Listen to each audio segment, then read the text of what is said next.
Have international powers used social media networks to manage their wars and conflicts?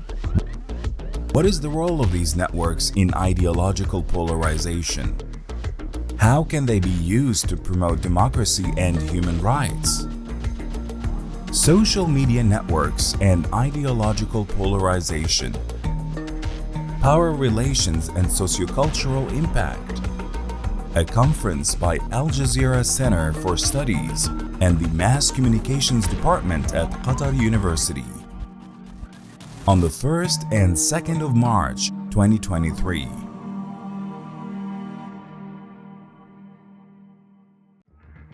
Have international powers used social media networks to manage their wars and conflicts? What is the role of these networks in ideological polarization? How can they be used to promote democracy and human rights? Social media networks and ideological polarization. Power relations and sociocultural impact. A conference by Al Jazeera Center for Studies and the Mass Communications Department at Qatar University. On the 1st and 2nd of March. Dear colleagues, experts, students, good afternoon. We will continue the sessions of this valuable conference. This second session will look into the economic interests and cultural wars of social media networks.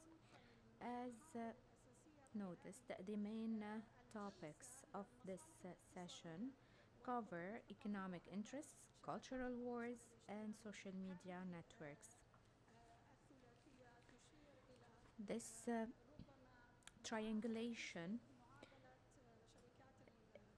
is similar to the equation of weapon companies, as we are shedding light on the monopoly by social media networks of information, and also monopoly in the media production, and the withholding of wide data, and what is known as also the engineering of users. This is similar in politics to the engineering of elections and influence thereof by states. We will also look into hate speech on social media and the expression that is widespread now, especially when it comes to ideological polarization. This is a very enriching topic or session in its topics, and specifically with the panelists. Allow me to welcome Mr. Guy Berger, Mrs. Fatima Zahra Sayed, Mr. Winston Mano, Mr. Nuruddin Miladi. And I would like to start with Mr. Guy Berger, who will be addressing social media monopoly, hate speech, and cultural wars. Each panelist will have 10 minutes so that we use the remaining time for discussions. You have the floor, Dr. Guy Berger.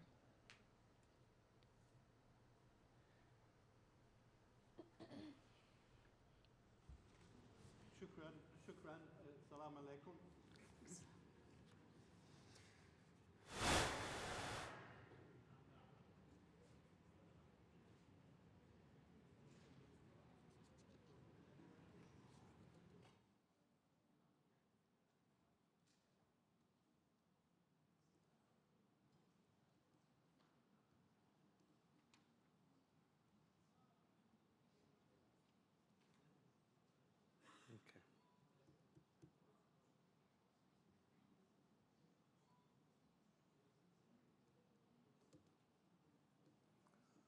Okay, thank you, Professor Bassoumi. It's much pleasure to be here. Thank you, everybody. I thought to start by defining hate speech because I worked at UNESCO for 10 years, and there in the UN system, they want to have a lot of clarity about these definitions. So you might know ICCPR, International Covenant on Civil and Political Rights. It says that there's freedom of expression, but the other abuse of expression to incite discrimination, hostility, or violence should be outlawed. This is in the International Covenant. Of course, we find that even though it should be outlawed, often people are still doing it. So we have a problem there. The case with that kind of incitement to violence does not have to be on a hate basis, but if it is identifying a group of people, then it's a kind of a hate speech. So that is how we're working on it at UNESCO. And you can see these three things: discrimination, hostility, violence. So even if you don't have violence, you can still have hate speech. You can have incitement to hostility, that's hate speech. But often they start with the one and they move to the next, You can see that this is also based on human rights on the slide there, that discrimination is violating your right to equality, hostility is your right to safety, and violence is your right to life. So when we come a bit further, we can see that in some contexts, like my own country, there used to be a law under apartheid where they said if you criticize white domination, that is hate speech. So we have real hate speech, and then we have the use of hate speech to suppress legitimate speech, legitimate criticism of apartheid. And further, I would say, I'm not sure why this thing is not moving. I don't know if I've got it plugged in here. Anyway. Sorry, let me just try and get the...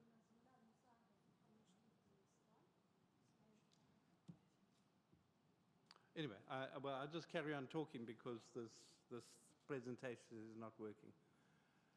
Anyway, okay. Not all expressions of hatred is hate speech, because first it must be incitement to violence, discrimination, and so on.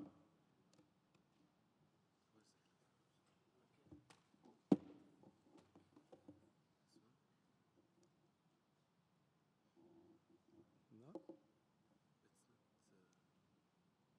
It's working here, but it's not showing there.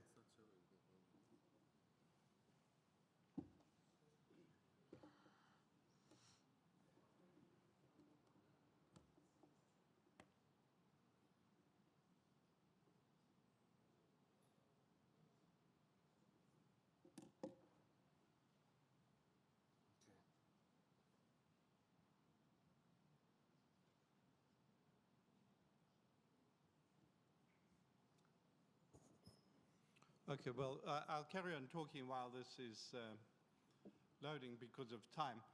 So if I say I hate racism and I hate this person because this person is being racist, that is not hate speech. If I say I hate xenophobia, anti-immigrants, then it's the same thing. Okay, so this I covered already.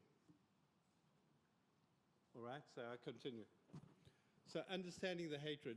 Hate speech is used sometimes, the term hate speech sometimes misused to suppress not hate speech. And then you have this question that not all expression of hate is hate speech. So it's fine if you are saying, I hate xenophobia, I hate this, I hate even invading soldiers, like if you're in Ukraine.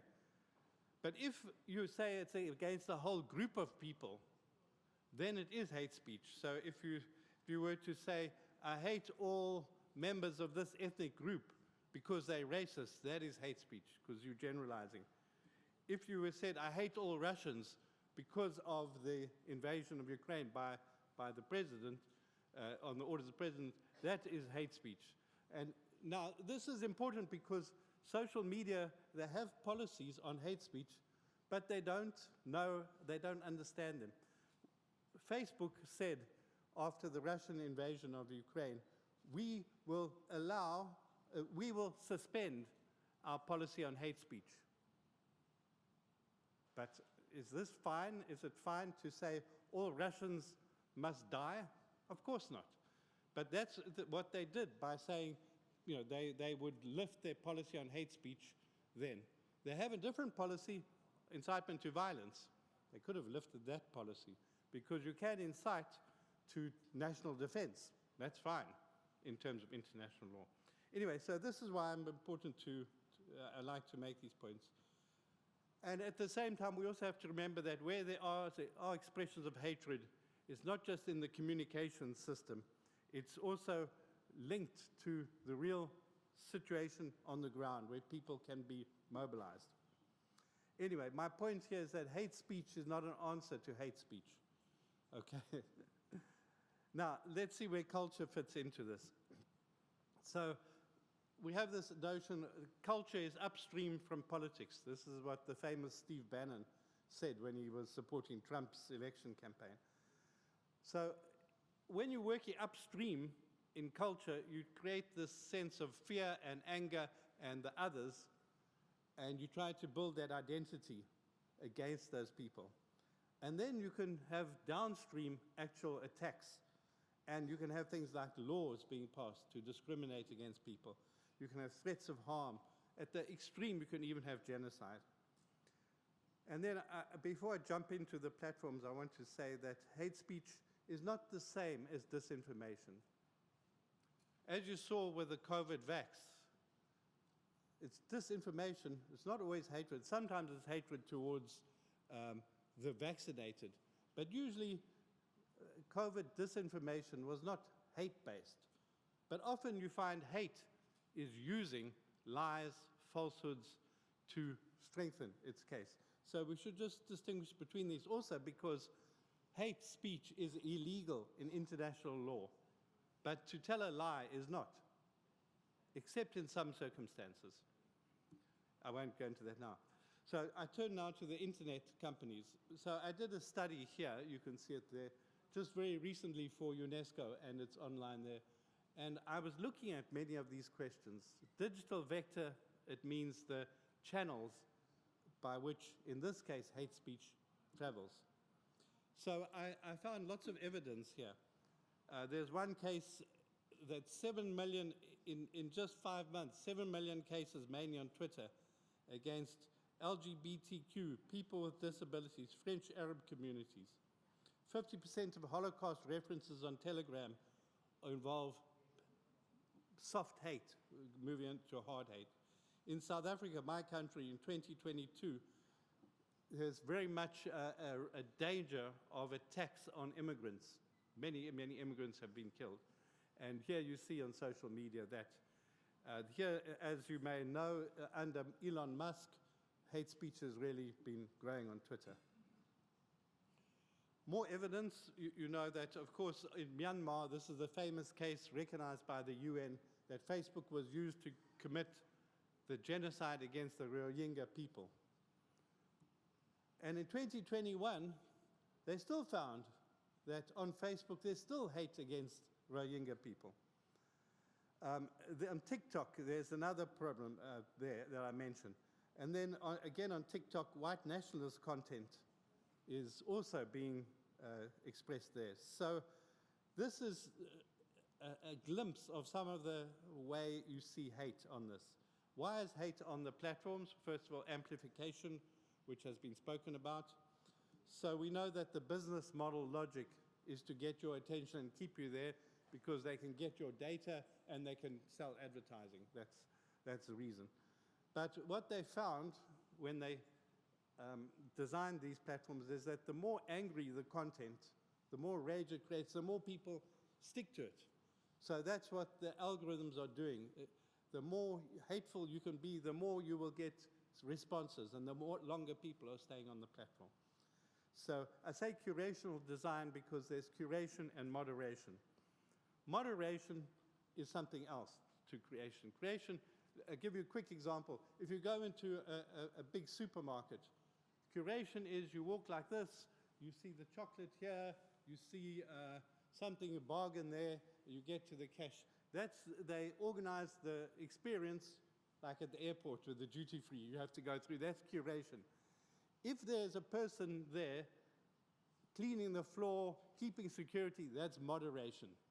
But basically, curation is the fundamental. Moderation is coming on top of it and second to that. And so moderation is trying to reduce a bit the damage caused by the curation. Okay. The model of this business model involves trying to nudge you a little bit because they're trying to sell your behavioral future. And this is very powerful for identity and for hate.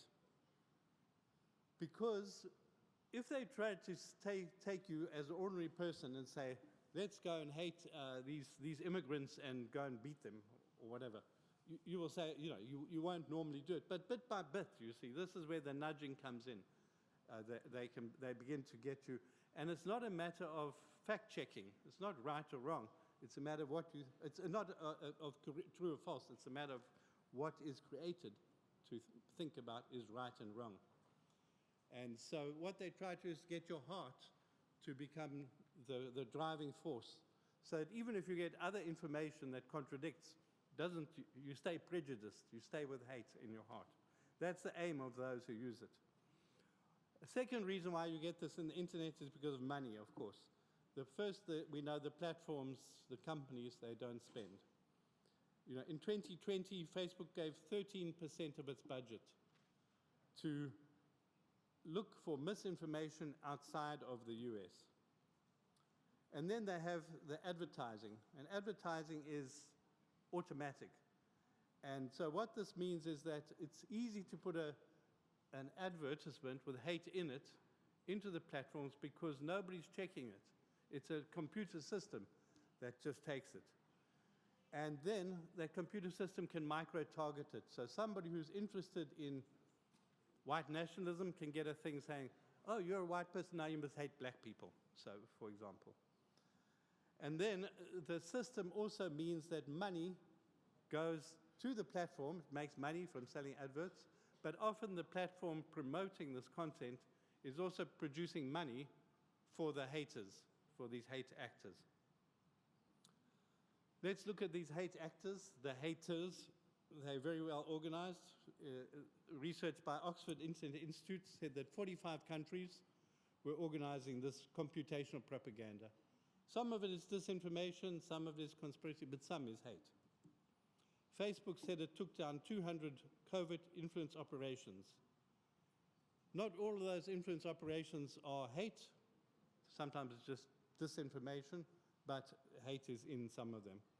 In South Africa, again, there was what they call a dangerous narrative, orchestrated narrative that whipped up anti-immigrant sentiment from a propaganda machine of 80 connected Twitter accounts that led to 50,000 other accounts.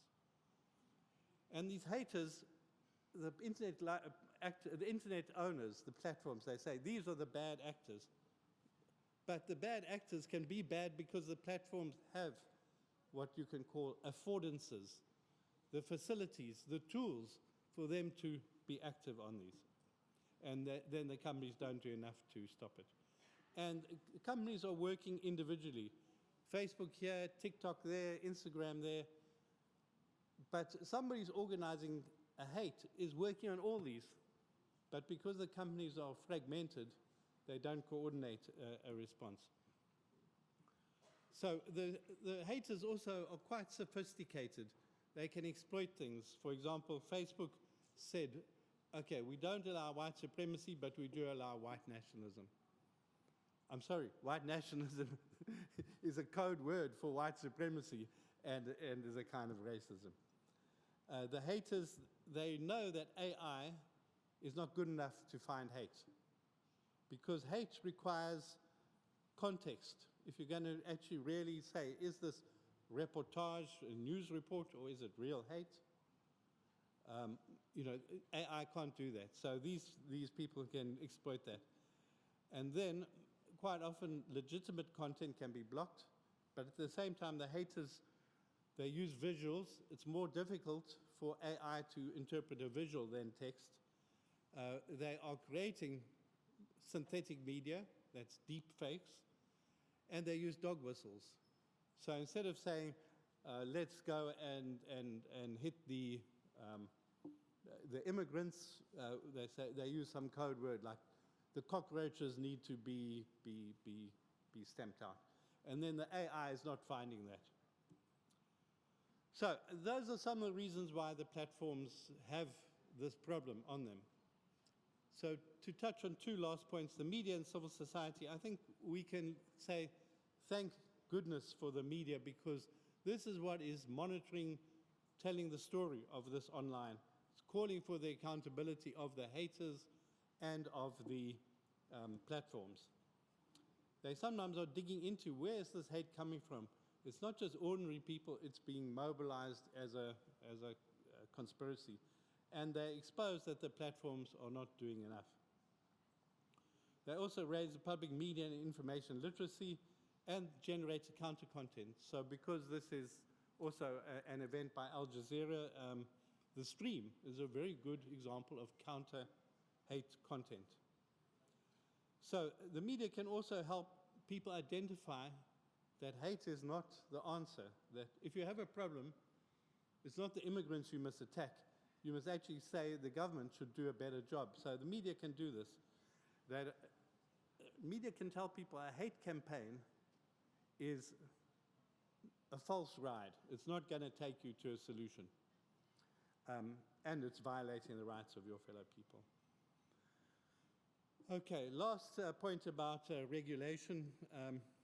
Private sector actors, in terms of the UN principles, they should be respecting human rights. Big platforms, small platforms. And this is also not only the platforms as we know them, but these other levels of what you call the tech stack, app stores. And regulation needs to somehow get this respect for human rights across all these actors, and to also say it's a matter of consumer protection. Because the companies, when you go and use their services, they say this is a safe environment. But then they don't stop hate. So this is a question then of their consumer promise. Up to date, the system is, some people say self-regulation, I call it solo regulation, so do other people.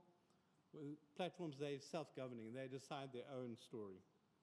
But now things are moving because it got so bad on these big platforms that now you're moving to a hybrid regulation with regulation of the companies, co-regulation, industry-wide self-regulation, and multi-stakeholder regulation. And this should really be coming to all the rules around hate speech, the setting the rules, monitoring the rules, evaluating. And at the same time, I come back to what I mentioned earlier, that there's a risk. Because political actors are implicated in doing hate speech, we have to be careful if it's a problem of solo government regulation replacing solo platform regulation. And many regulators are not independent. And many small countries have this problem, that how are they going to actually regulate these big international companies? And we know that there are laws and the application of laws that criminalize not hate speech, but legitimate speech under the name, they criminalize under the name of fighting hate speech. And there's penalties that are too severe. Anyway, I won't go into that because of time. This is my last slide. So we have a laissez-faire situation, which is what we have had before. That's one bad situation. If we went to unilateral government control, that's also not necessarily a solution to hate speech.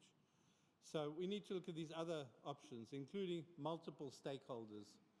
That's academia, media, the civil society, religious organizations, you name it, all being involved in a holistic and systemic way. And one of the key things that is needed is that the companies have to be required to do due diligence. So if they see that there's something beginning to happen, or there's an election that will happen and that is going to lead to conflict, they need to predict and have foresight what is the chance of hate speech, what's the chance of disinformation, and plan in advance what action they will take. So UNESCO has this conference, that I did this research for, trying to have principles that will fix hate speech in that. And then in 2024, next year, the UN is organizing what they call Summit for the Future. And they are developing the UN in New York, Global Code of Conduct, Global Digital Compact. And if you have those three things, UNESCO and the UN, and if you have media and civil society continuing to engage, then I think we can counter the hate speech online. But if these things don't work, we are in big trouble. Thank you.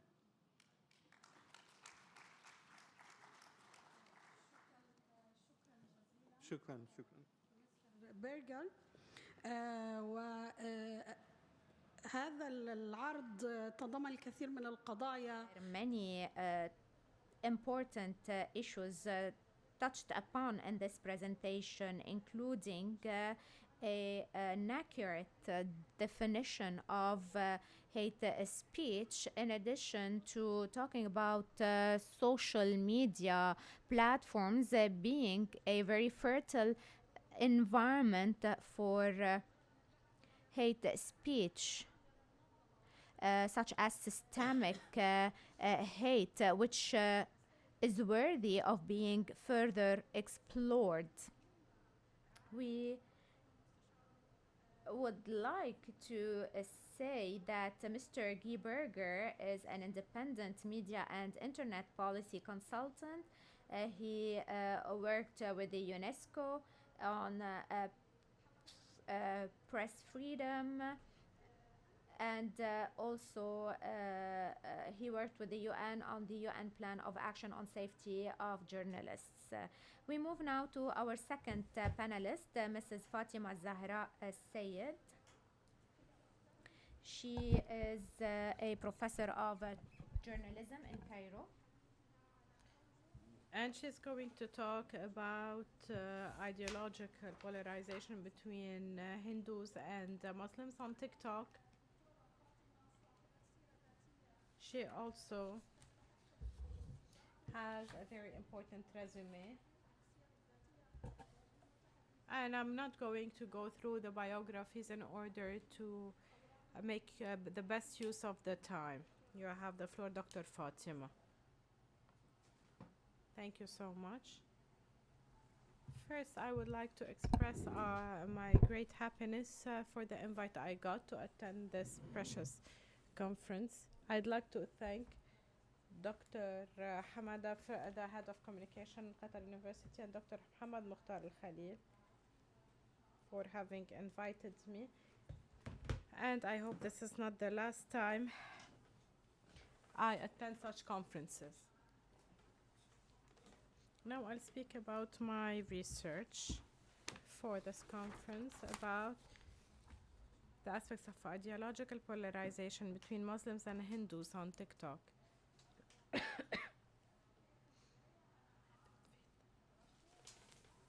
I'm going to present you with a video to present my main ideas.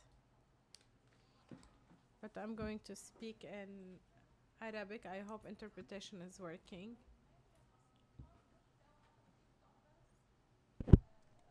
What is the categorization of TikTokers' content when it comes to Hindus and Muslims polarization?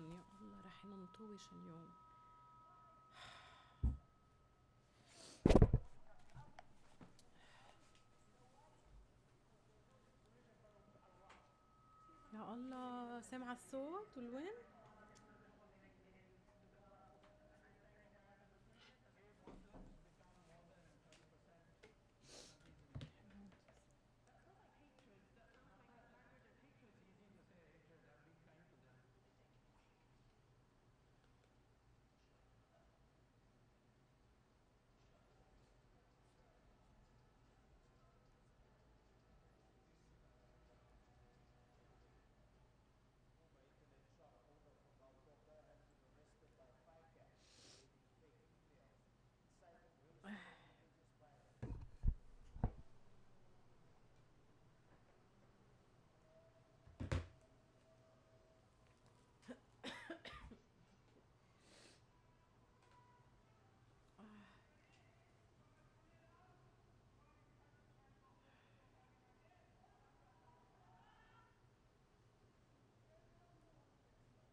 So as you saw, these are the four main categories for the conflict between the two communities on TikTok. So there was instigation for violence, hatred, and confrontation. The second content is that of coexistence, entente, dialogue. And the third one is calling for wisdom, explanation, in a logical way, and going back to credible sources. And last, what's related to community and social matters, love, friendship, marriage. So I dealt with this content.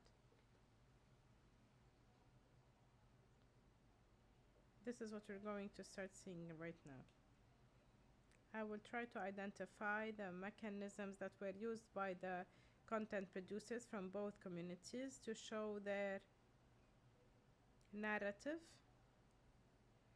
and I will see how this was affected by the tension between the two communities, and if there are links between the characteristics of the interactive platform and the content being promoted. So we rely on the standpoint theory, which analyzes feminist narratives to see how to look at women through a certain ideological lens, and identifying mechanisms of power and hegemony that every party is relying on when they justify their upper hand or their upper right to exist. So every party has its own basis that they premise their own narrative and discourse for their cause on, and it is in confrontation with the others. So they have the bigger right to exist. So these are ideological pillars for the content producers to create and structure their message. And then we have the mixed approach of both quantitative and qualitative analysis, and it tries to go through the four phases: the coding of the content segments, to construct concepts, third, categorization, and then generating types, while also resorting to quantitative analysis tools in order to come up with some extra content.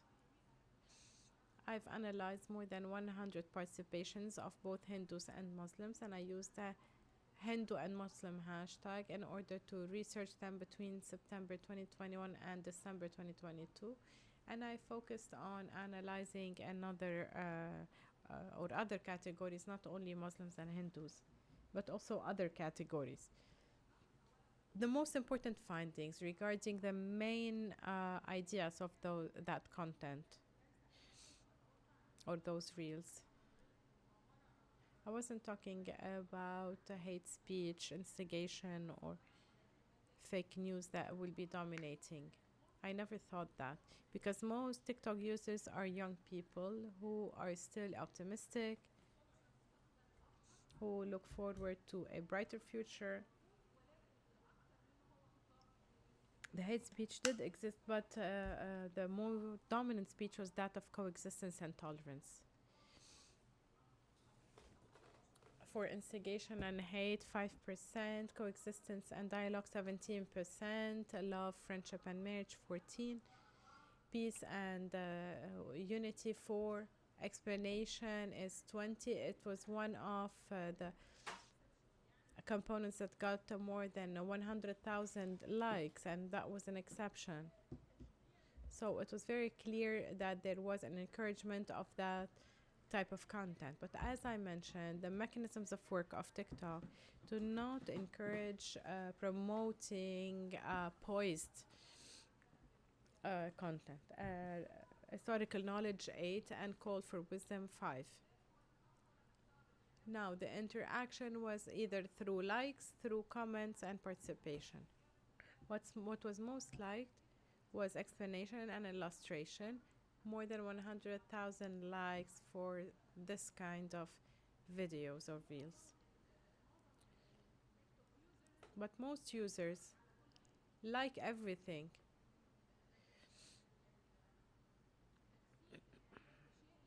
But intensifying the likes on one content is not for everything, it's more for explanation and illustration. The most frequently used hashtags were hashtag Muslim and hashtag Hindu. And this means that polarization still exists because Muslims focus on themselves when they present their causes. They would write Islam, Islamophobia, and everything Islam related. The same goes for the Hindus, Hinduism, etc. So the idea of polarization and the use of hashtags is is manifesting itself very clearly. So the page that is mostly used by both Hindus and Muslims. India, Islam, Hindu, Muslim, UK. Why UK? It was the period of my research was when tensions increased in India due to some attacks by the Hindus on Muslim mosques, and it had echoed around the world, but it echoed mostly in the UK.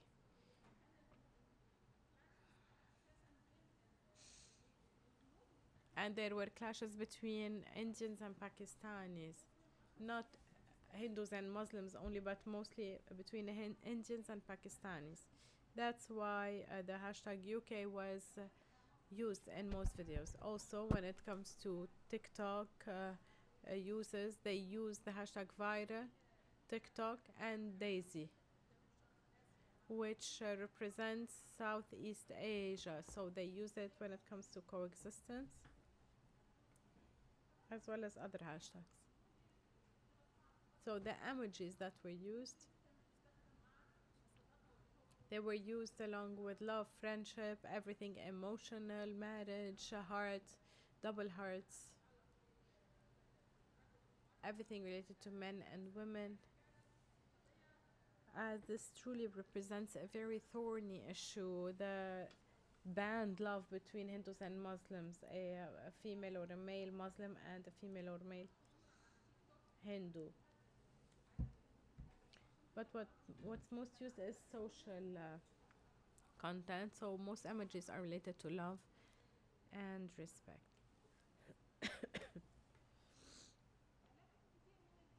However, a lot of videos in reality, or most of them, were without emojis. Fifth, the musical and visual effects or characteristics, the internal video shooting, people shooting from inside their homes against external shooting or outdoors, or they would get a video from a film that is shot outside. There are also the duets, including the infographs and the movies. Most videos use the natural voice of humans, and then it was followed by silent videos and then a lot of lip sync and such videos. And amongst the types of music, most of them were without music, but those who used music used Indian songs or Islam anashid to confirm or to further anchor this idea of polarization between the two categories. Generally speaking, in terms of the volume of polarizing content, was 32% and 55% for the content supporting coexistence, and 13% for the neutrals.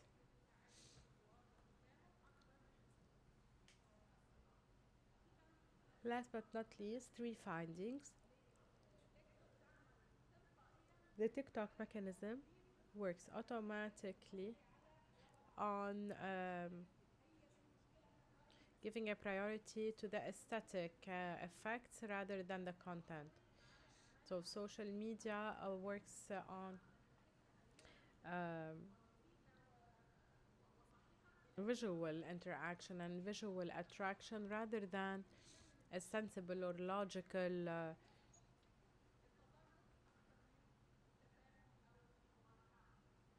dialogue. So this is a structural mechanism or structural issue with all social media accounts or social media platforms. A simple example is an Indian girl bears the banner, Pakistan didn't kill my father, it was the war that killed it. So she was saying that the war is a choice that we can decide not to make. The reply was yes, Hitler didn't kill people, it was the war. So they were trying to undermine her. And it was this specific comment when they add such pictures or emojis that they get more likes. So the coexistence supporting content is bigger than other contents. Thank you so much. Thank you. Thank you, Dr. Fatima.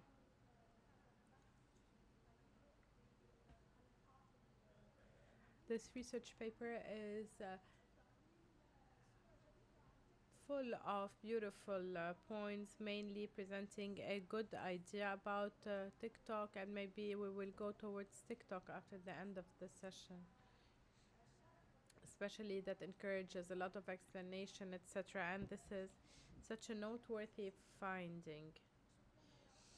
Thank you once again, Dr. Fatima. I now move to the third speaker. It is clear that 10 minutes are not enough. So we're going to grant 15 minutes to the speakers. And Dr. Winston will speak to us about the scramble of big text for the Global South and its ramifications. He's a course leader of the Media and Development MA, a member of the top-rated communication research institutes at the University of Westminster, the UK. You have the floor, Dr. Manu.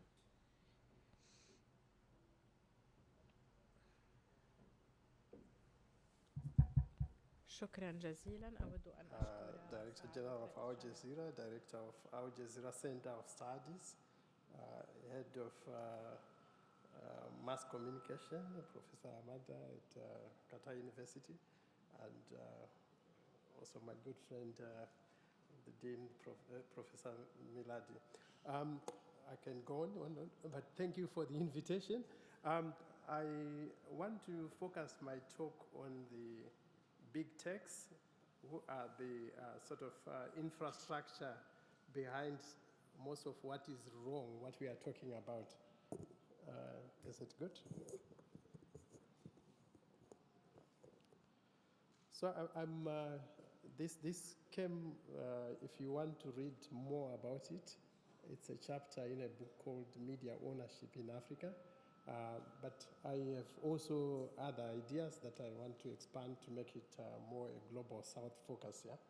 But what I want to put forward, a few ideas. I didn't mean to make a PowerPoint presentation, but I just thought it's important that we focus our eyes on something when I'm talking. But at the end of the day, I would like to argue for what I call a new relational accountability between the big technology companies and the global South context where they operate. And this builds on what we have heard since morning, a request for justice, a request for new norms, a request for new ethics, better participation. And this region has seen, for example, some of the othering that occurred during the football games. For example, there were so many questions in the Western media about how Qatar came to host this, and most of the questions are never asked when it's hosted elsewhere. So a lot of people, and if in the media in the West, they were like, are we being fair? Are we asking the right question? So we always need to ask that. But for me, what is really important from these incidences of othering is that colonialism is not over, as Walter Mignolo advises us. So colonialism is still with us in today's world. Yeah? It's not over, he argues, but it's all over. Yeah? So that's why we find it in things like football. But I want to focus my frame on decolonizing the techs, particularly the big technology companies. And what I'm saying here is not, it's building on, I'm standing on the shoulder of giants, it's building on other work that has been going on. People have talked about digital dependencies, people have talked about how the Global South is left out, de-Westernizing, internationalizing, globalizing, decolonizing, Southernizing. But at the moment, we are talking about something else. There's what is called, algorithmic colonization. Some people are talking about data colonization. I'm more interested in a new relational accountability. I'm coming in from the lens of decoloniality, and I'm also emphasizing on something called relexicalizing, or changing the way we talk or perceive these big technology companies. I'm arguing that there is a way in which there could be a pluriverse where we have different technological opportunities and systems working side by side and people working in a mutually respectable position. So when you're looking at, the way I'm looking at this, I'm aware that in our field, for example, in media and communication, there are some frameworks that have been very useful, but I'm thinking that we should disturb and disrupt. Yeah? For example, I'm borrowing from anthropological lenses, talking about what I call eating and being eaten. Yeah? If, for example, you use some of the common kind of vocabulary to look at how these technology companies could be seen as wanting to eat, and also our stance as people in the Global South, as people who would want to benefit from this new technological development. And if we argue that, this idea of eating and being eaten is the order of, life in today's world, there are some moral, developments that require us to be more respectable and to develop what we call mutual, relationships that would make this relationship of eating up rivals and enemies and making a meal of others, much more palatable. Yeah? It requires new ethics. It requires new kind of accountabilities. So what do we mean by big techs? These are big information technology companies such as Meta, Amazon, Apple, and Netflix, Alphabet. They exist, as we had since morning. They exist in our lives. They are touching a lot of what we do.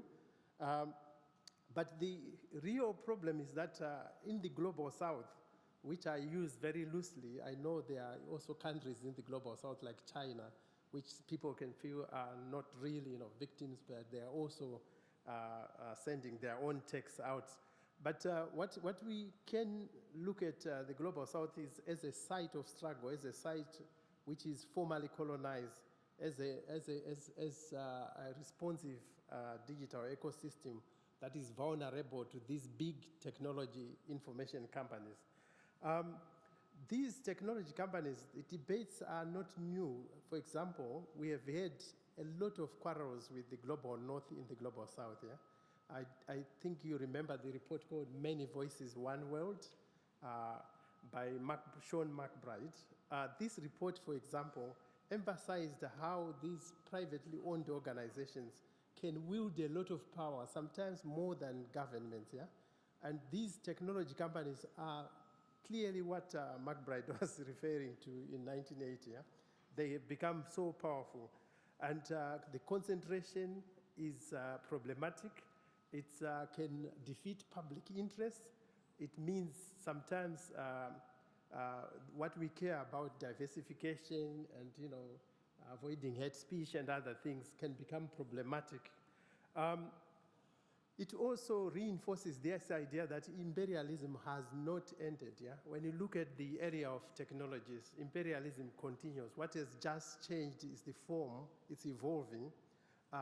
So when you look at high-tech goods, since 1960, some researchers have said that we have lost about $152 million to the global north, and this is now including the high-tech goods. It's a lot of money, and these asymmetrical relations, they have victims. Yet it's a time where there could be development opportunities as a result of these new technologies. They are what people call digital dividends, the kind of synchronization that you can get from the industries, some making hardware, some making software, employment arising. But I'm saying when you look at the global south, where there are so many needs, where there are, for example, young people, if you look at the median age in Africa, 19.7%. If you look at Asia, 32. If you look at Europe, it's a much older kind of profile. So there are a lot of needs within the global south, I would argue. And when you look at regions like Africa, the demographic is pointing to the use of these technologies, these digital dividends, as potentially of impact to provide e-commerce, jobs, and other things. There is a lot of policy framework which is trying to point to this, yet these are not yet available to the global south. I also want to be very clear that I'm not saying everything from the global north is harmful, or everything from the global south is good, but we need to be critical. As my colleague Bruce Mtairo was saying, we are not here to talk about the good things. We are here to raise concerns and to point to what is not working. So these big techs, I'm arguing in this presentation that they are caving out, they are scrambling, they are caving out the world, amongst themselves. Yeah? It's part of what they call planetarization of capital. These technology companies, they are looking at the global south as a new extractive zone where they enhance their capital. This is a very funny picture by a Kenyan cartoonist. I don't know whether you see it. As you see on the other side, it's a picture from it's representing what happened in 1884. I know it's a picture, somewhere we're arguing that maybe he got this one wrong. This is Stalin, he was not there in 1884. But what you see on the other side is more important, where you have, for example, companies like Apple, Samsung, meeting in Berlin. It's a second Berlin where, again, they are dividing amongst themselves, the spoils of what we have as the global, south and the rest of the world. The global south is attractive because it's resource-rich. It's also young, like I say. But also one of the points at the bottom there is that there are fewer laws and regulation, which leaves the continent, more vulnerable to these new players. And what we have also, when I say these young populations that are holding these devices increasingly, is a new gold. The data that is being harvested, processed by this, it's like the gold, the oil of the past. Data is capital, data is the new gold, and like oil and gold before it, data is power, and like all forms of power, it is being deployed in political spaces. As we speak, for example, there's been an election in Nigeria, and one wonders, what was the use of AI, what was the use of algorithms in that election, yeah?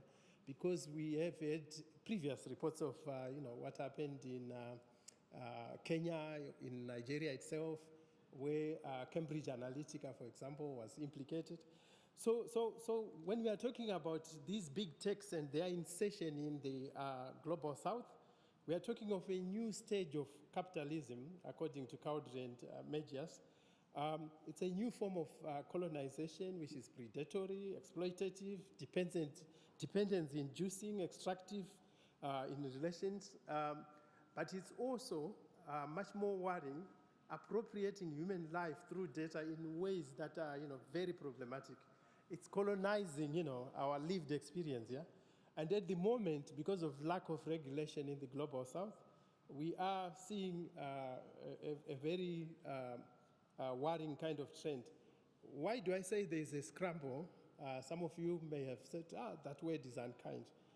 If you look at since 2015, we have the captains of big techs, for example, Airbnb's Brian Chesky going to Africa, Microsoft's boss, Satya Nadella, Facebook's Mark Zuckerberg, he has visited Africa not once, twice or more.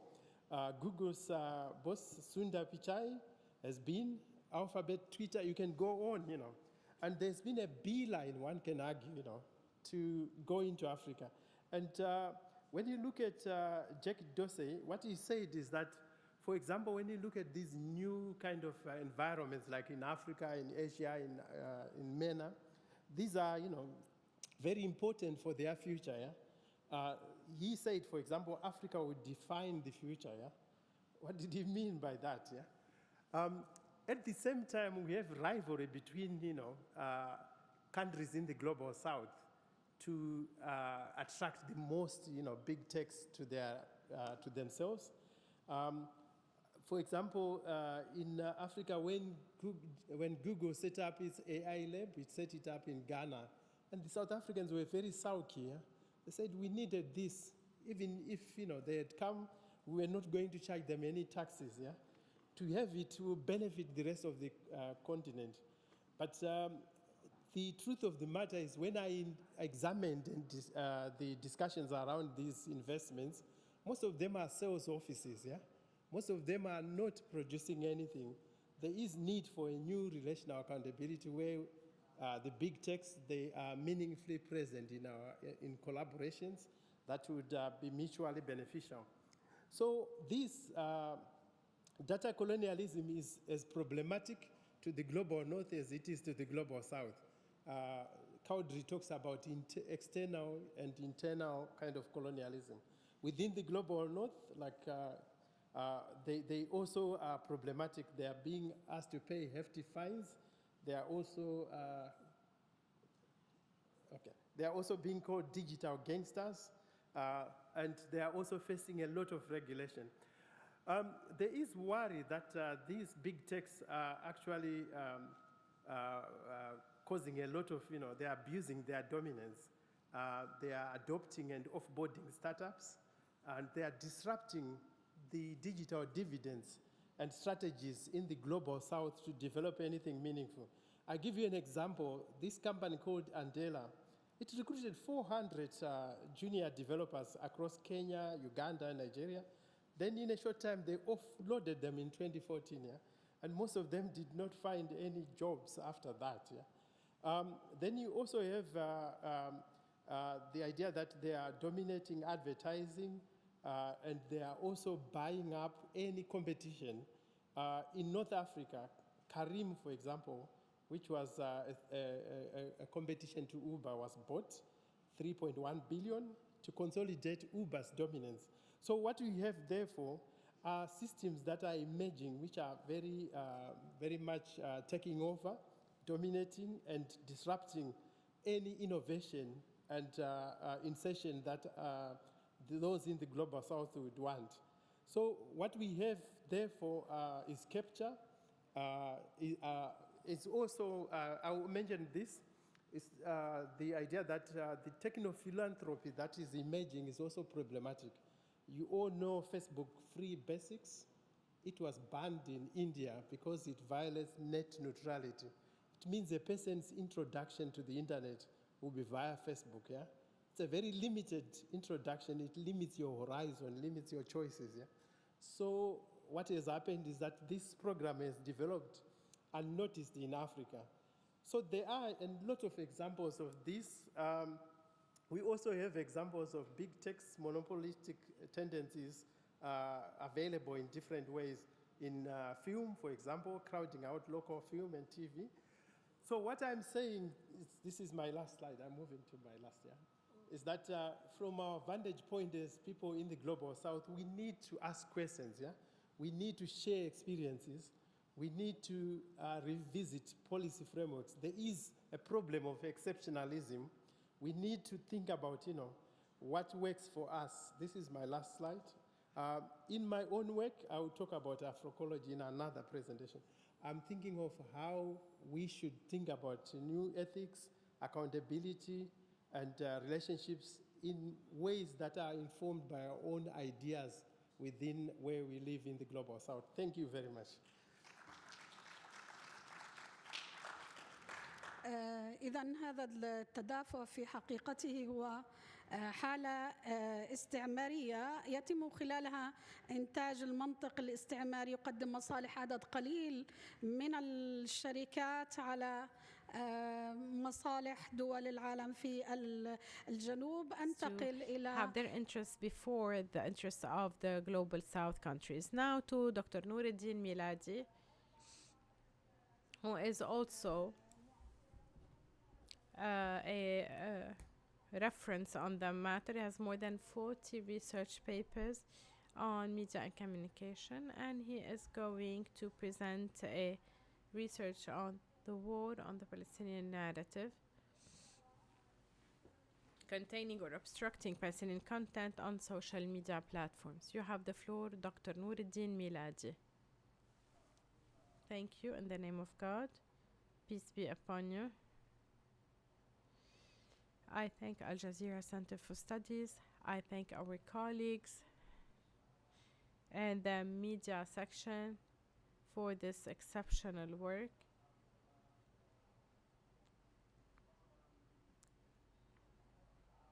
It has opened a very good new chapter for the academic collaboration between Al Jazeera Center for Studies and Qatar University. Our thanks and appreciation to the audience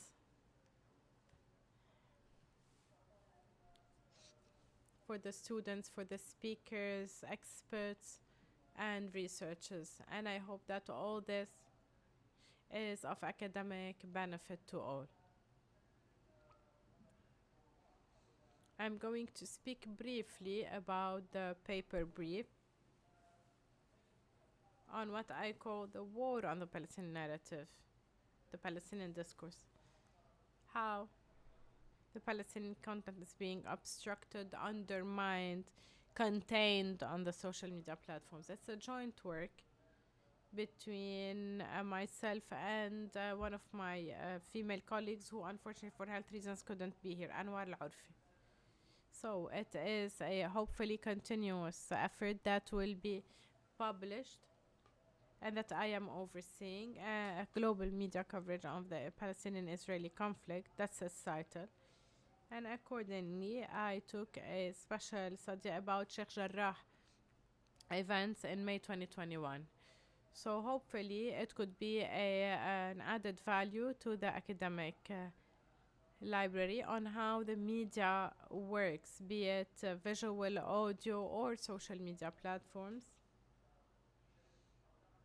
and depicting or at least conveying the Palestinian narrative. And we took a number of comparisons, be it between countries and the different platforms. So this paper is inspired from this effort that I have made, and it shall be published in July by Bloomsbury Editores to speak about the Palestinian discourse and its obstruction or undermining as part of a continuous conflict that started in 1948 and even before that. So it took different forms, including armed conflict. However, there's a conflict at other levels by Israelis or its Western supporters, or by the Arabs and Palestinians, everyone supporting the Palestinian narrative. So it moved from a an armed conflict, then diplomatic struggle, and then political. There are different forms to it. But what happened in the last few years is this quantum leap towards a conflict in the digital or virtual world of space. And this became a real exceptional resistance weapon or tool, which greatly gave momentum to the Palestinian cause. What we saw in the Sheikh Jarrah area events in May 2021 in terms of support only from the Western context, both European and American, we would conclude, even the Latin American one, we would conclude this increased support to the Palestinian cause. Part of this production is this electronic active efforts on social media. And this is where the idea of the obstruction came, because the support was represented by the young people, the young people's category. A lot of the demonstrations that broke out in London and other European capitals and even in the United States were led by the youth, many of whom are Jewish, not necessarily Arabs, Muslims, or Asians. So we can speak here about a real boom. The questions of this research are many, but I'm going to focus on the strategy to counter the Palestinian narrative, since we don't have much time. So I'm going to speak in flashes and or briefly, that is. And you will see further elaboration on these questions in the research when it is published.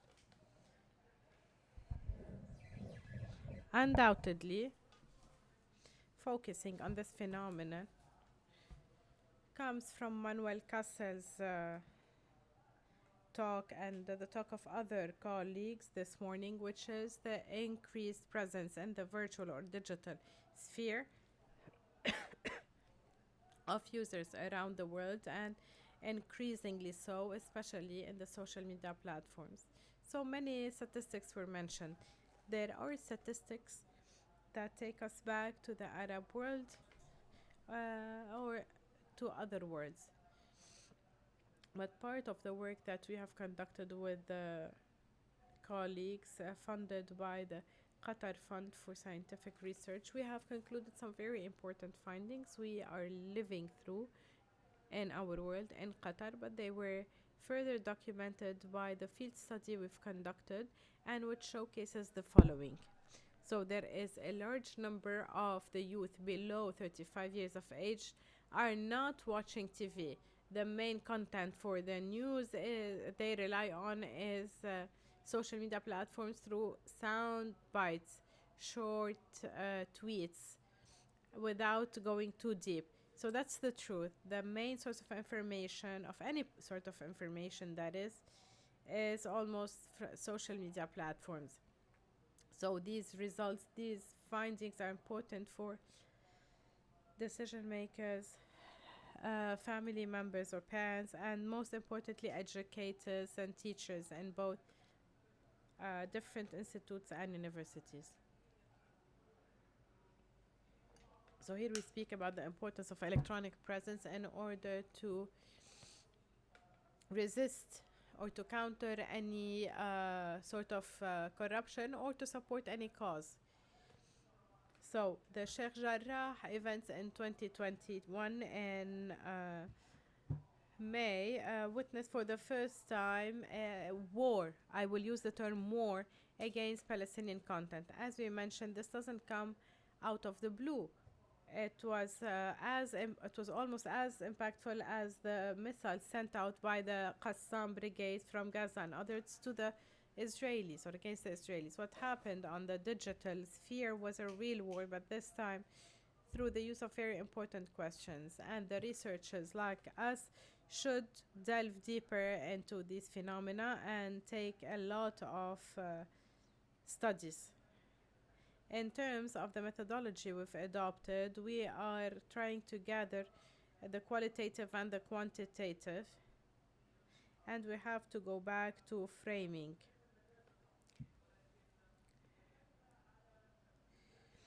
On the first part,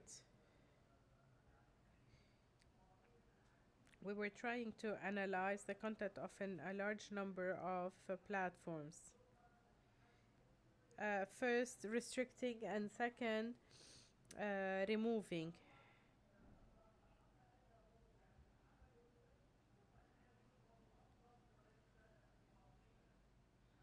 So it is a very systematic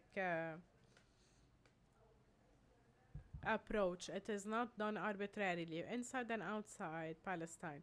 What's happening regarding social media around the world is through the same mechanisms, through the same tools or means, actually. It starts with the restriction for a certain period of time.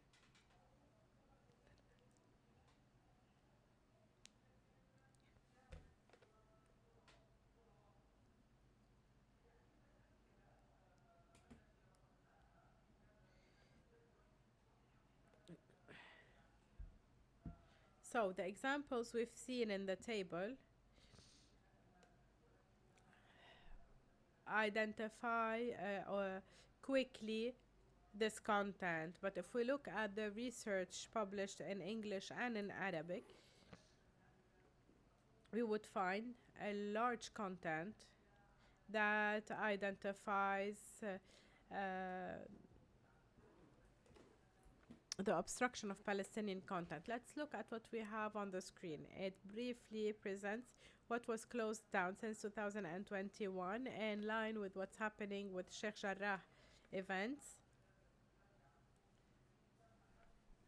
So 600 Palestinian accounts were removed. This was documented by some platforms. We know that in Gaza and the West Bank, there's a lot of efforts by the civil society. They're doing a tremendous job in following up on this phenomenon. So we notice the historical context that is on the rise and that has taken multiple manifestations. First, the use of legal frameworks under the pretense of objectivity, under the pretense that this content goes against public taste, or that it bears hate or violent speech, or under the pretense of protecting the viewers. All this under the pretense of objectivity. That's how the other party frames it or portrays it. The second part is a restriction or even a prohibition without any justification. A number of times the reason is not given. So if we look at some examples related to the prohibition or restriction, let's talk about the reporting examples. And this is another phenomenon adopted by the other party. Even reporting the restriction is also restricted. So you want to report that your account has been restricted, but you cannot reach the other party because reporting it is removed. Even the users do not understand or do not notice that the restriction or the prohibition happened, and that some people have expressed grievances thereon. Another component, or these are two components only. We are talking here. I still have 2 minutes, okay.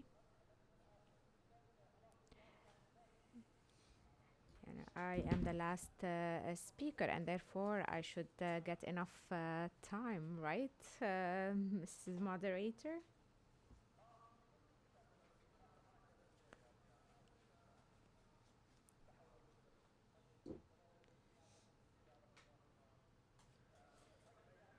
So, promptly, I would like to address the structures for hostilities here.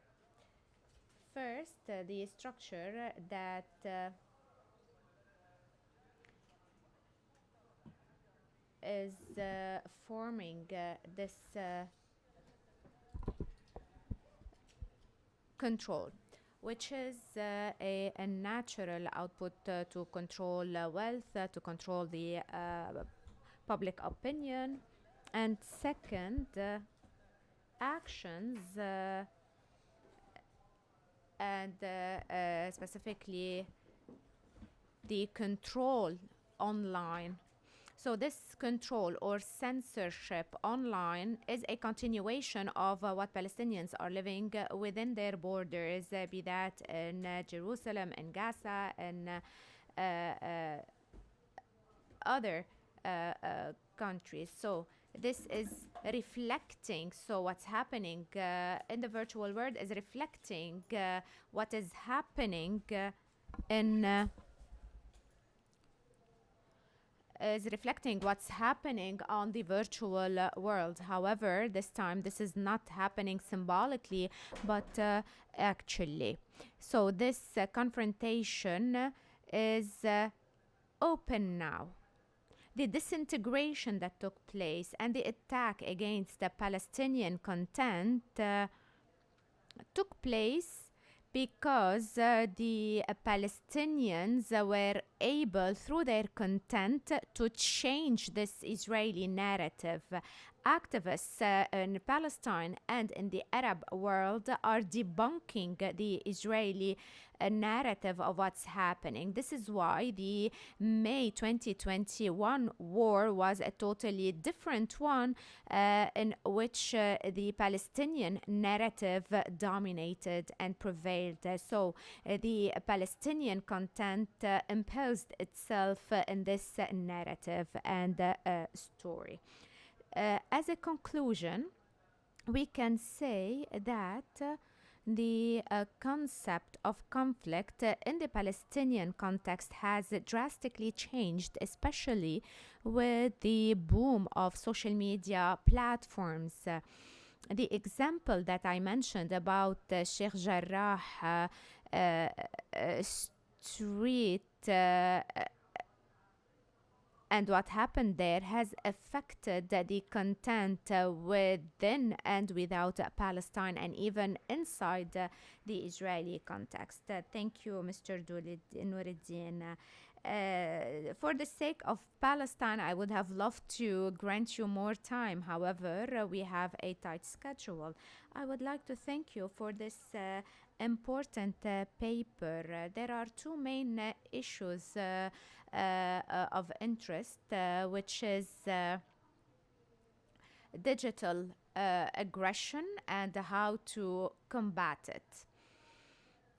Once again, I would like to thank you, Mr. Nuruddin, and I would like to open the floor for questions from the audience. Kindly be concise in your questions in order to use this time to get answers to your questions.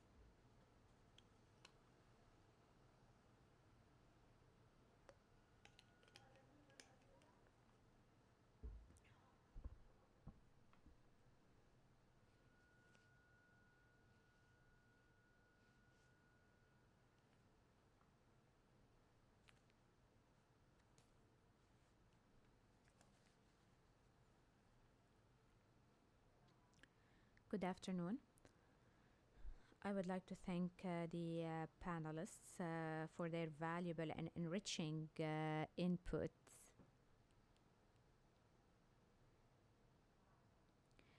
My question is to Mr. Nuruddin, who talked about the Palestinian conflict.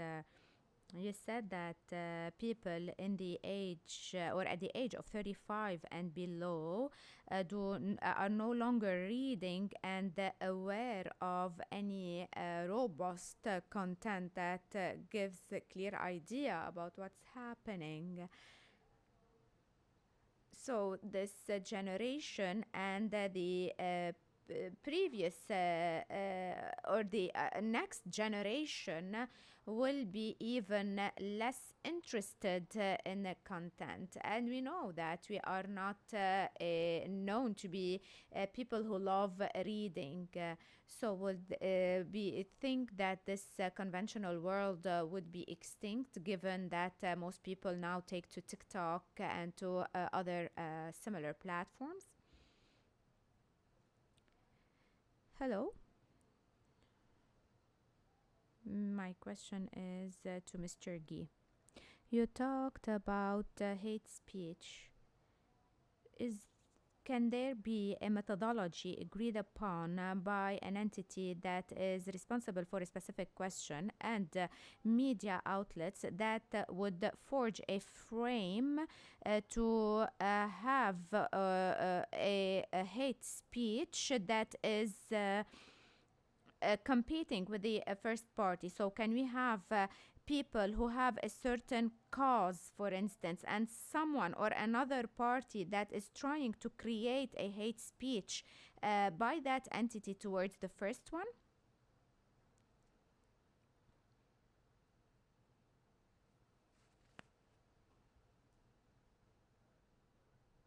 My question is allow me first to start by thanking you for the presentations that are of high level and enriching, in my opinion. I have a point that I would like to talk on about TikTok and contextualization. Regarding this contextualization, I believe that it is very dangerous, because in your explanation, in your content, as you are trying to explain a question or a cause, this is laying on the basis of the ideology that you have. So the idea would be a description or a depiction of of an issue based on the person's ideology. So how is it possible to be on a safe side and to fight the expansion of TikTok, namely that most of TikTok users are mostly from marginalized categories and people who cannot combat topics like polarization or monopoly? Dr. Raji, thank you, Mrs. Fatima As-Samadi. I would like to thank the panelists for their interesting presentations. My question is similar to what Mr. Muhammad Al-Bouzidi has asked. In relation to the conclusions of Mrs. Fatima Zahra, stating that 51% of the users who tend to have dialogue about Muslim Hindu issues, and that 17%, if I recall well in her presentation, and the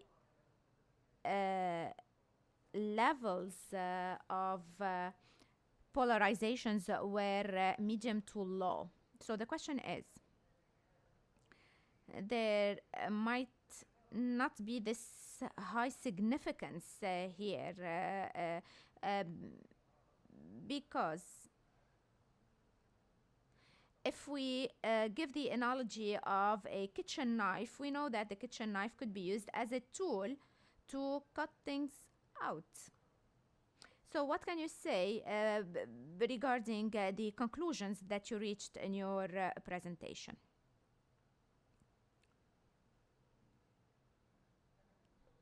أشكر الجميع على العروض. But anyway, my question is addressed to Professor Bernard.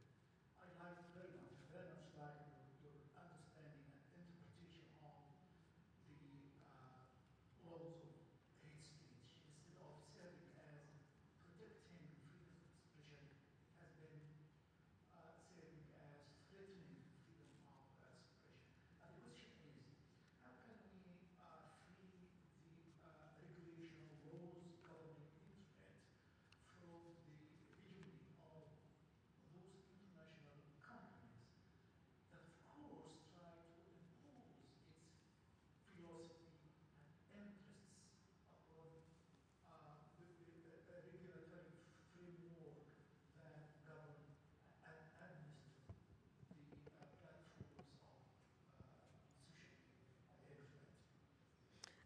إذا كان بالإمكان أن أضيف Allow me here أيضاً to add to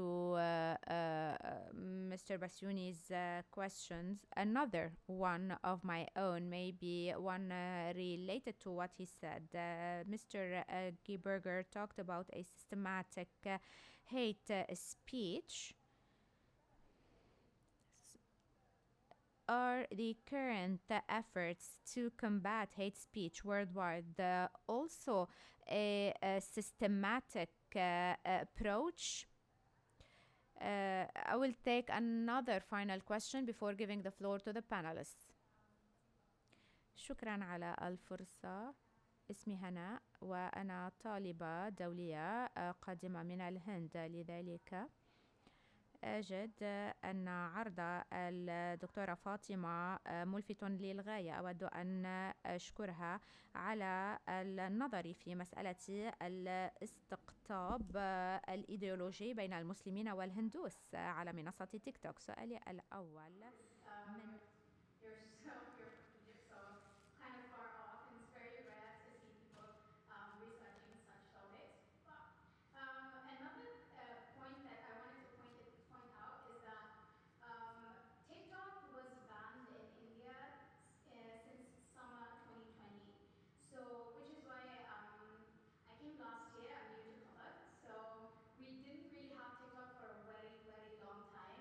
And something that I noticed from your the video presentation and data was that most TikTok videos, they came from NRIs or non-resident Indians, like people basically immigrants, like who Indians who live abroad.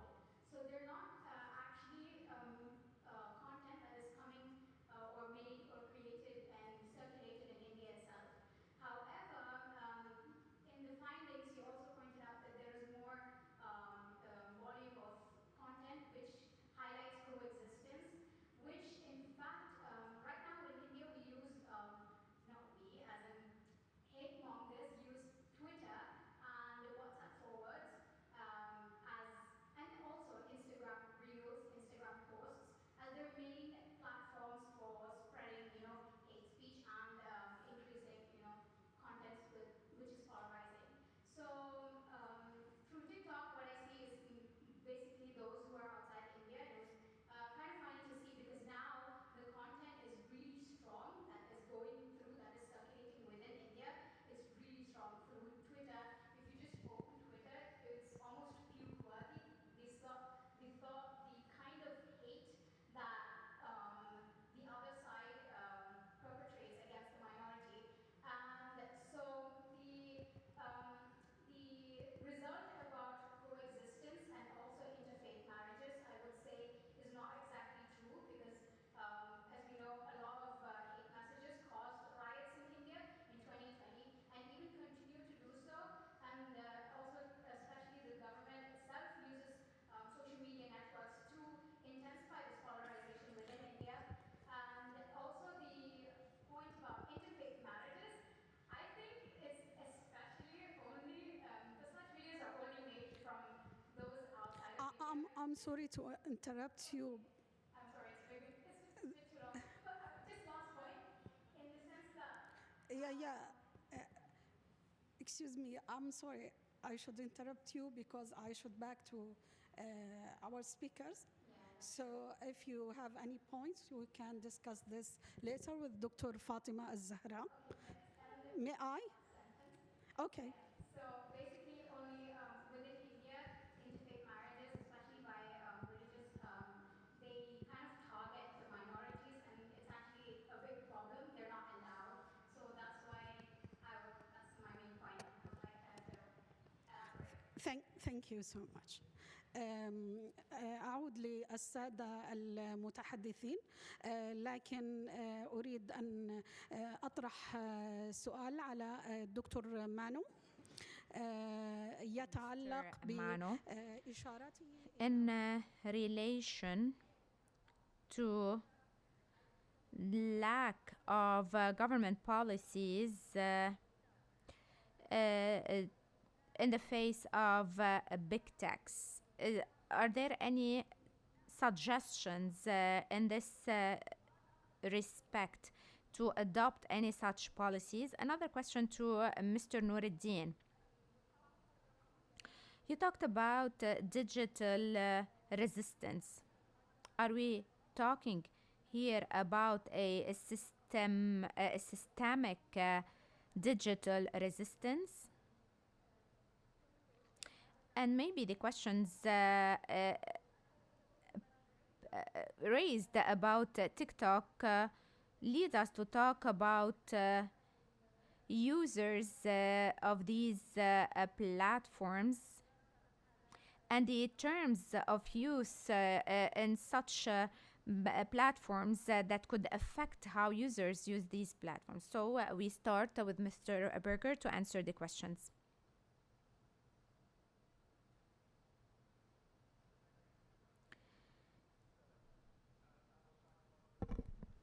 شكرا. سوف أحاول الإجابة على هذه الأسئلة الثلاثة من خلال المزج بينها. That can be agreed and then not used in a political way against people who are not doing hate speech in the narrow sense. So the different companies, Instagram, TikTok, even WhatsApp and so on, they have different policies. They have the way they understand hate speech and present it is different, and often it's very vague, which means that it's hard to enforce a policy if it's too broad. And the other problem is that they don't link their definition of hate speech to the international human rights law, which would enable them to see when these expressions of hate are jeopardizing what rights. So, when the expressions of hate speech that's about violence is, it's about people's right to safety, right to life. And I think if the companies were to try and orientate and integrate more their policies to human rights, I think that would make it a bit more concrete for them to rule on it. And then, of course, there are all these issues about how they interpret and how they apply, if they train their human moderators properly, but then, as I said, the problem is with AI. And so I do think that the biggest thing is really to get them to take more seriously that the content on their platforms can lead to real dangers to human rights, such as peace, survival, and so on, especially when it comes to hatred. And for that, they need to be forced to do this due diligence and do human rights impact assessments and to be monitoring so they can see when there's something coming up, because they have the big data and they can begin to see when there's expressions of identity that are being mixed with expressions of discrimination or hostility or violence. I mean, they can do big data analysis so they can see when it's becoming dangerous. I mean, it's interesting if you look at the issue as well. These companies tend to have global policies, and then some countries have regulated. So the companies don't ban Nazi propaganda in their policies. They don't treat that as inherently hate speech because they come from Silicon Valley. And in California, there's historically not been a huge danger from the Nazis. But what happened was that when Germany looked at this laissez-faire kind of policy, they said, no, in Germany you have to ban Nazi content. So different countries were trying to deal with these broad generic policies with specific rules. And now you come to the question, though, of the particular country and its particular decision. So I was actually glad this case of India was mentioned, because indeed the ruling party there has got these cyber troops of lots and lots of well-organized trolls to foster hatred against Muslims in India, basically. And that polarization can have very serious consequences, as was mentioned. And I think that raises the question then, okay, so in Germany, you know, they said no Nazi propaganda on services in Germany. But what about governments that are actually involved in fomenting hatred? I mean, do you want them to start regulating, because it might even be worse then? And in fact, in India, there is a new regulation which says that anybody who's unhappy with content on the internet can go to a government committee, and the government committee will decide if the company must keep the content or take it down. But it's a government committee. There's no independence there. It's not even an independent regulator appointed by the parliament. It's appointed by government. So this is very challenging for, you know, what can people do in a case like that? And that's where I think this idea of multi-stakeholder participation becomes very important, that in India, academics, trade unions, media, religious groups have to assert themselves, so that it's not a government committee just making these decisions on its own, because really that is going to be, I think, a recipe for even an increase of hate speech there. So this partially relates to the question of Prof. About the hegemony of these big internet companies. I think that they are so big, it needs a combined effort. So you need these global efforts at the UN. You need regional efforts like at the European Union. You need national efforts where you have national efforts. And when I was doing research for this UNESCO conference, I was reading Meta's filings they have to do, because they're a listed company in the US. So that means they have to file a report frequently there. And when you read these, they are very sensitive to press coverage, for example.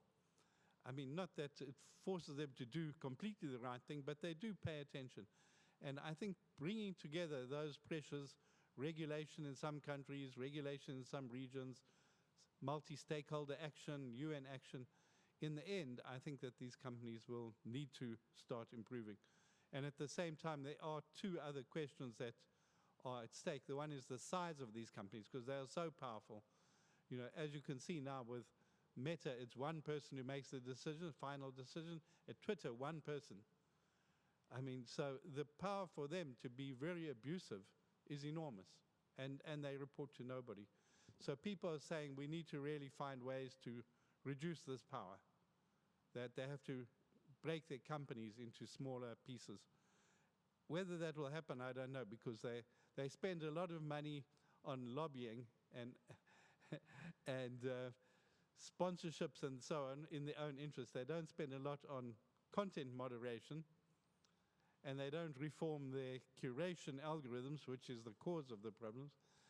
But I think if they're broken up, that could help. And then privacy regulation will also weaken their power to make money and manipulate people towards, as I said, to nudging people bit by bit towards hatred and polarization. If they can't invade privacy and collect all the data, then I think that will also reduce their power a little bit. Fatima.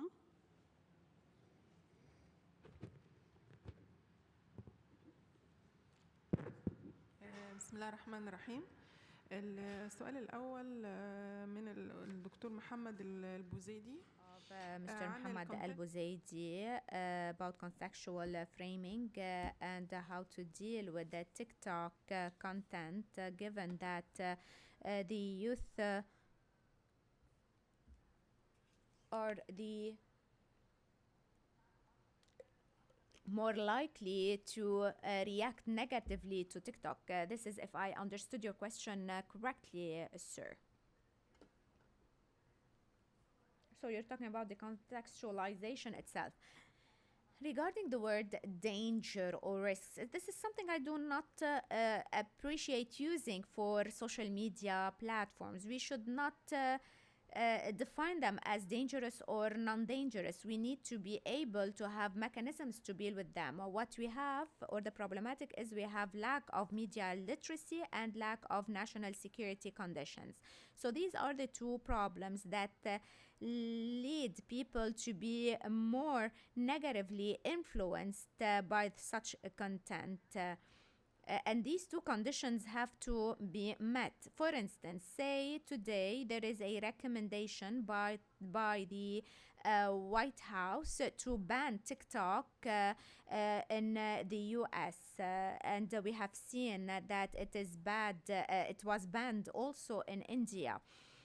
India, Pakistan, Canada, and other countries have banned it. Why? Because there are some national security requirements that apply here. However, the situation is different in our countries. Raising awareness of people and providing them with media literacy or education would lead to better use of these media. And it would prevent looking at them as a dangerous means. TikTok during the Sheikh Jarrah events was used to raise awareness that could have never been achieved by any other media outlet. So TikTok was used to describe Sheikh Jarrah's event in the best way possible. Now, regarding the question of Dr. Muhammad Al-Raji, that the means itself or the outlet itself doesn't have this halo, and in relation to the conclusions and the outcomes of my study, yes, I would say that these mechanisms are used to create the content.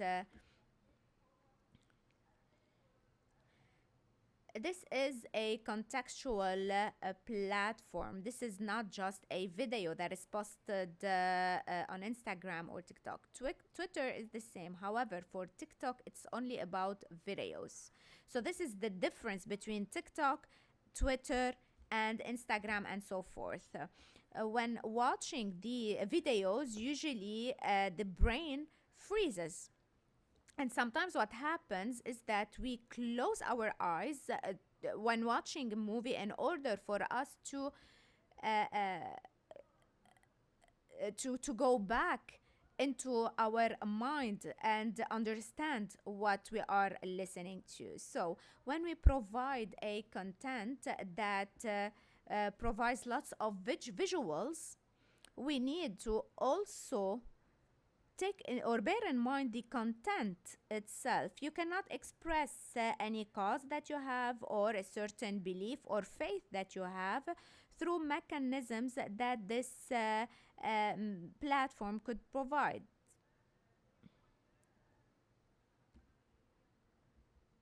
بالنسبة لي سؤال interesting question. You know, this could be one of the limitations of this study, because I didn't have any clue how to know the residency the residency location of the users who produced these videos. But yes, I think most of them are mainly based in UK or outside India, but was not shown in the results of my search with the hashtag Hindu and Muslim. Of course, if we look at Facebook or Twitter, we can find different results. But it's, you know, every research has its limitations, and it could be one of the limitations of this study. Thank you. دكتور نور الدين. شكرا جزيلا. المايك يسمع. هل الفكر العربي معرض للانقراض؟ سؤال سألته الأخت على يمين القاعة. هو السؤال الذي يطرح هل أن الفكر The question is about rather the extinction of the human mind. Is are people creating artificial intelligence in a way that artificial intelligence will replace the human mind? This is a challenge, especially with the emergence of ChatGPT and other like platforms. And there is a challenge here in the creation of content. This is a challenge to academics, to research centers, to media outlets, which could do without a large number of journalists in the future, since this application could create a very valuable media or journalist content. And the issue here is not an issue related to the Arab world, it's rather a global issue, because part of what we are reading in the Asian or American context in relation to artificial intelligence, we read about the same issues being raised. So this is a global issue. So I believe that the human being will not allow a machine to control the human being or control its civilization progress. However, with digitalized determinants,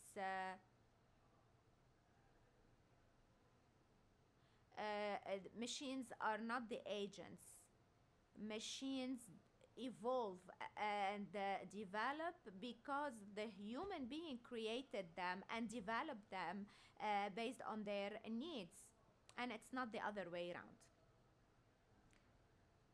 Now, regarding digital resistance and whether it is systematic, I believe that by following up on what was happening, for instance, the Arab Spring movement and the use of the Arab youth of social media platforms, and in any resistance to corruption, to dictatorship, and in defense of human rights and the freedom of expression. And if we and in the Palestinian context, we cannot say that they are organized. Part of the success of the Arab Spring is that it is not systematic. It was created and led by the street itself, and this is partly the reason behind its success.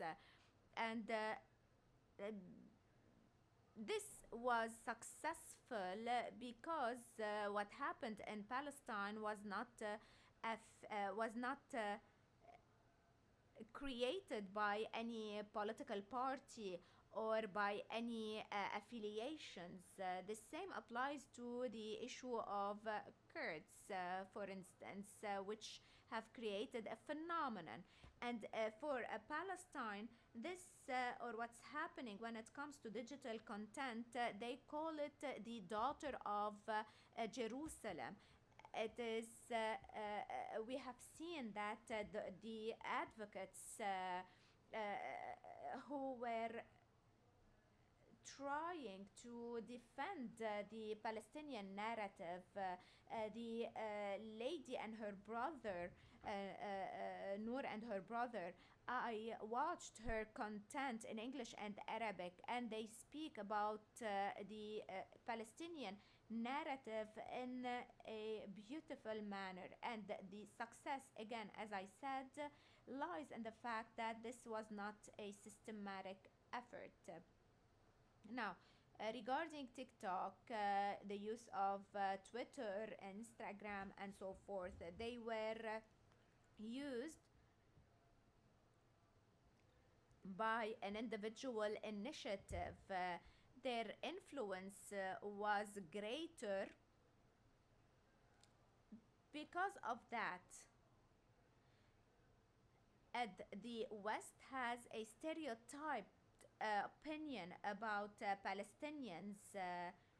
They do not accept the narrative of the armed groups in Palestine, whether it comes from the authority or the main political parties in Palestine. So this unorganized movement in Palestine, we see it, we see even that it has been influencing the Arabs as well. So again, I would say it is successful because it was not organized.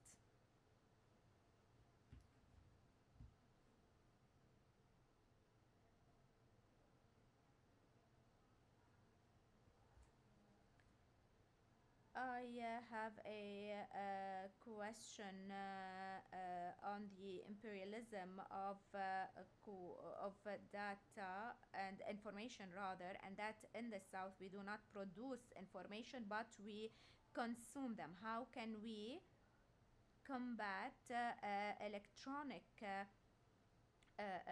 information or information production?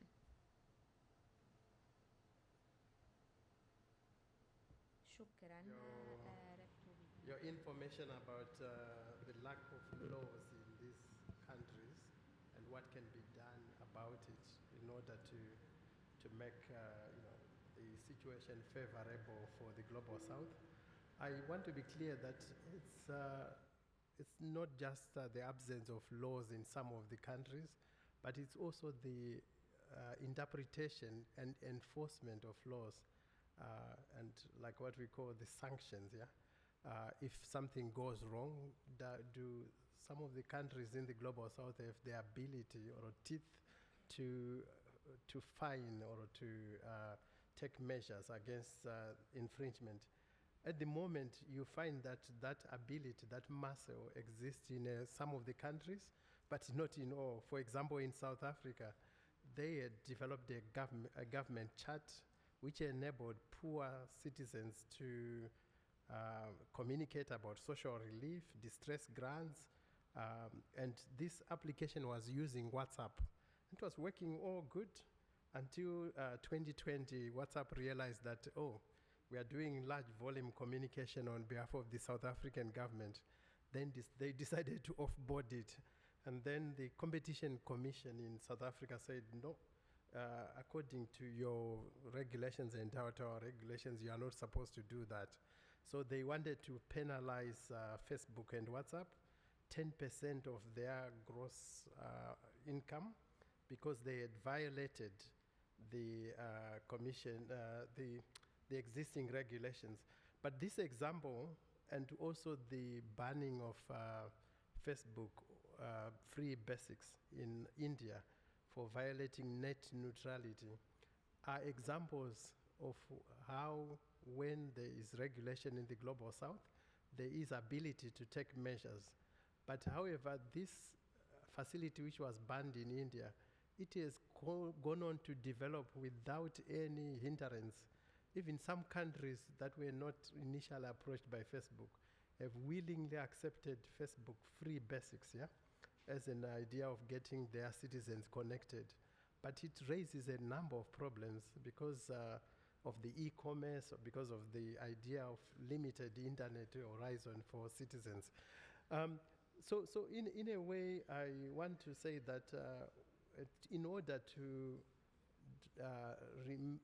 create spaces of information that is of quality to its citizens, we need to, I agree with my colleague, I don't have to repeat, my colleagues talked about the need for stakeholders to widen those who are involved in the regulation. We need not to leave it to just the government.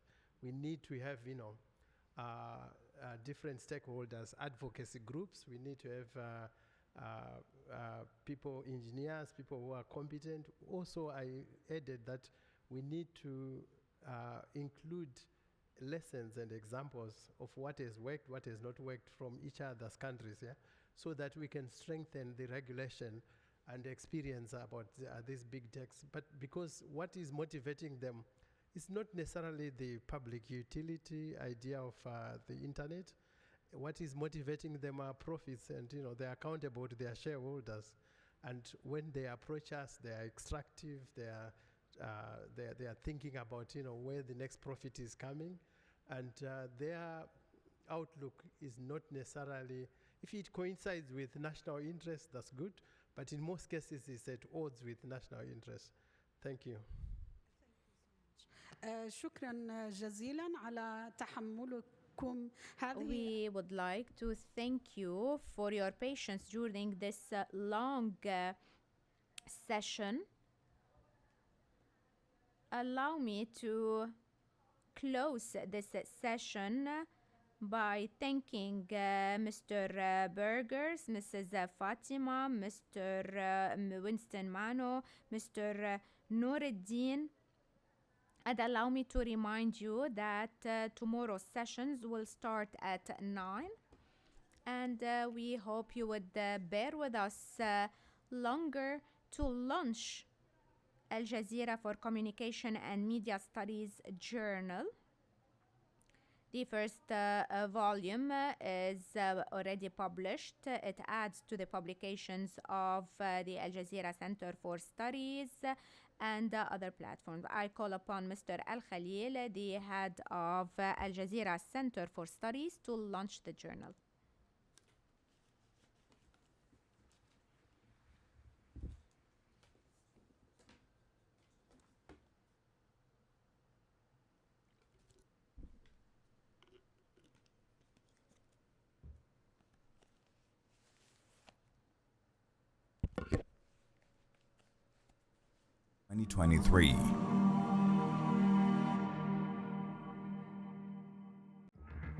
Have international powers used social media networks to manage their wars and conflicts? What is the role of these networks in ideological polarization? How can they be used to promote democracy and human rights? Social media networks and journal. Al Jazeera has a long experience in knowledge production and content production after 30 years of service, and we want to institutionalize this content by launching this journal. We found out that a number of journals in the Arabic language do not give specific attention to media experience. Most of the magazines or journals are associated with some media outlets. So if we in the Jazeera Center for Studies wanted to dedicate publications for the journalist and media experience.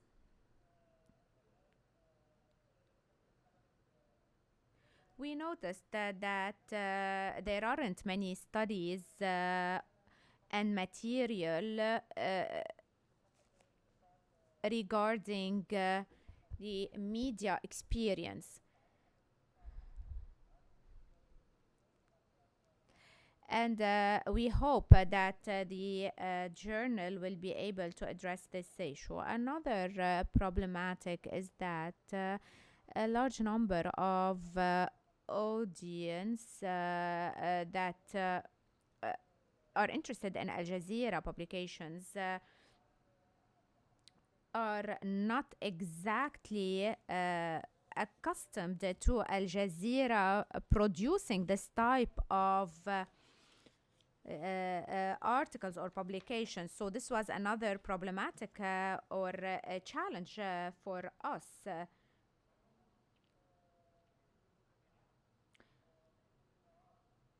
We would like to thank you for being interested in this topic. And as we did in Lubab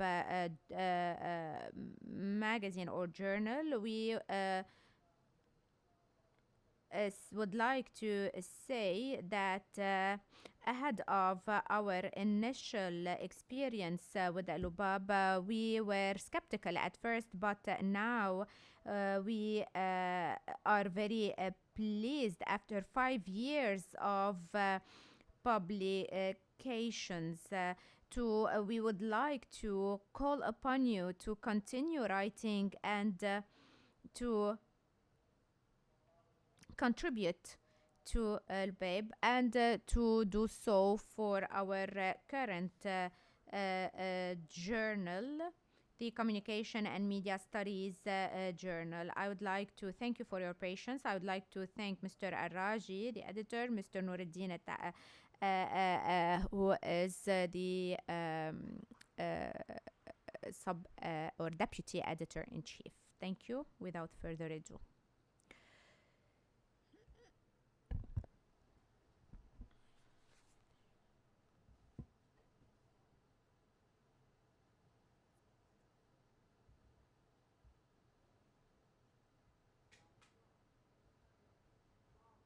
Ideological polarization, power relations and sociocultural impact. A conference by Al Jazeera Center for Studies and the Mass Communications Department at Qatar University. On the